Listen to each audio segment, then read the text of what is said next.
იმ შემთხვევაში თუ გონიოს მოსახლეობას უახლოეს პერიოდში მიწის ნაკვეთები არ დაუკანონდება, მაშინ დაგეგმილი თვითმმართველობის არჩევნებს ადგილობრივები ბოიკოტს გამოუცხადებენ. გონიოს მცხოვრებლებმა დღეს დემოკრატიული ჩართულობის ცენტრში საგანგებო ბრიფინგი გამართეს და მთავრობას დაპირება შეახსენეს. ადგილობრივთა თქმით, 2 კვირის წინ საპროტესტო აქციაზე მთავრობის წარმომადგენლებისაგან დაპირება მიიღეს, რომ საკითხს მთავრობის თავმჯდომარე არჩილ ხაბაძე საქართველოს პრემიერ-მინისტრთან ირაკლი ღარიბაშვილთან ერთად განიხილავდა. გონიოს მოსახლეობის შეკრებას დღეს უფლებადამცველი თამაზ ბაკურიძე ესწრებოდა. იგი განმარტავს, რომ პრობლემის მოგვარება მარტივად არის შესაძლებელი და მთავრობამ ამ კუთხით ეფექტური ნაბიჯები უნდა გადადგას. წინააღმდეგ შემთხვევაში კი ადგილობრივები ფართომასშტაბიანი აქციების გამართვას გეგმავენ. საკითხზე აჭარის მთავრობაში სატელევიზიო კომენტარზე უარი ეკითხეს. ჩვენთვის გასაგები იქნება, რომ რაკაც უკვე ცოტა 1000 კაცს დიდი პატარა 4 წელი ამ დავაში ვართ.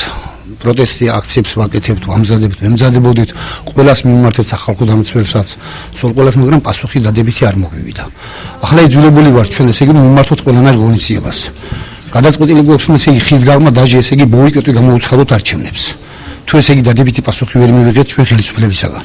მიცემული ქონდათ 15 დრო, ბატონმა თამაზმა გთხოვა გავიდეს 15 დღე, არც დადებითი, არც უარყოფითი პასუხი. ველოდებით დადებით პასუხს. ამ პრობლემის გადაწყვეტას არ ჭირდება ბიუჯეტიდან რაღაც თანხების მოზიდვა, არ ჭირდება ინვესტიციების მოზიდვა, არ ჭირდება რაღაც გრძელვადიანი პროექტის შემუშავება, არ ჭირდება საკანონმდებლო ცვლილება.